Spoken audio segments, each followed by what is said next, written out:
Kapag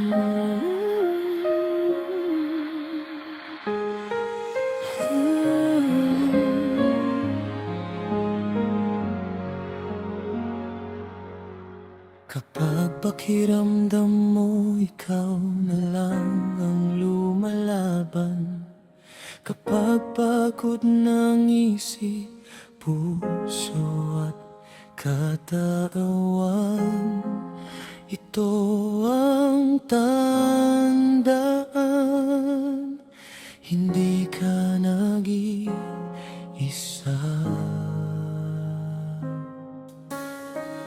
May unos na dumaraan, may luhang pumapatak, may pangarap na minsang tila unti-unting nawawasak. Pero bawat gabing madilim ay may umagang naghihintay, dahil ang Diyos ay tapat, hindi Kanya iiwan kailanman. Hindi man makita ang dulo ng iyong landas, may kamay na humahawak kahit mahina ang lakas. Sa bawat hakbang na puno ng takot at alinlangan, naroon ang Panginoon, nagbibigay ng pag-asa.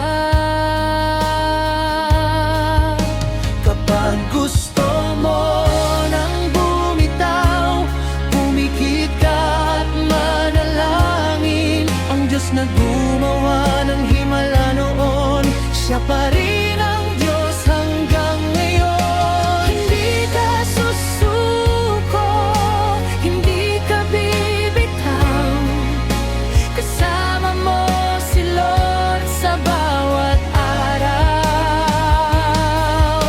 Kapag mahina ka, Siya ang lakas mo. Kapag naluluha ka, iyayakapin ka niya. Lumaban ka, hapagpangka, may Diyos na hindi nagpapabaya. Hindi pa tapos ang kwento ng buhay mo, ang pinakamagandang kabanata ay paparating pa.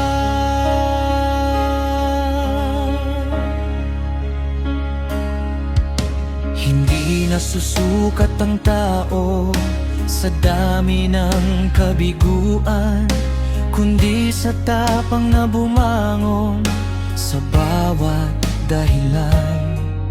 Ang sugat ngayon ay magiging patotoo bukas, na ang Diyos ay kumikilos kahit hindi mo namamalayan.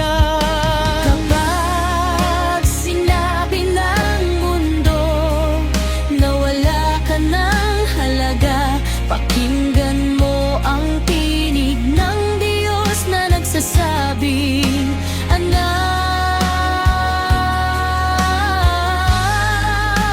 mahal kita.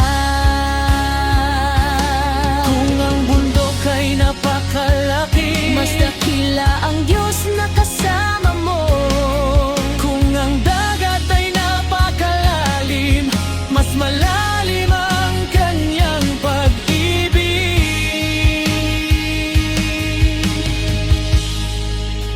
Hindi Kanya iniwan noon, hindi Kanya iniwan ngayon, at lalong hindi Kanya iiwan bukas.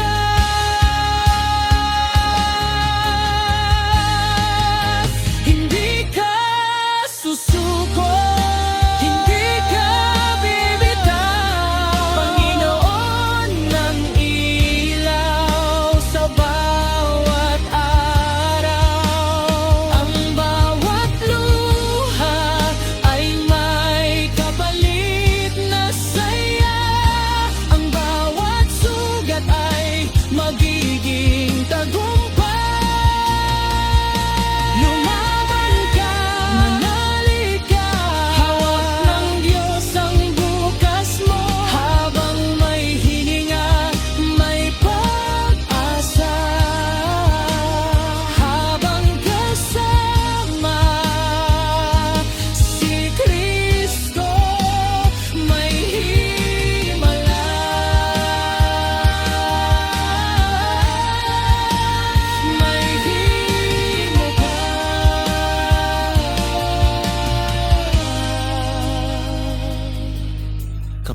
Sinabi ng mundo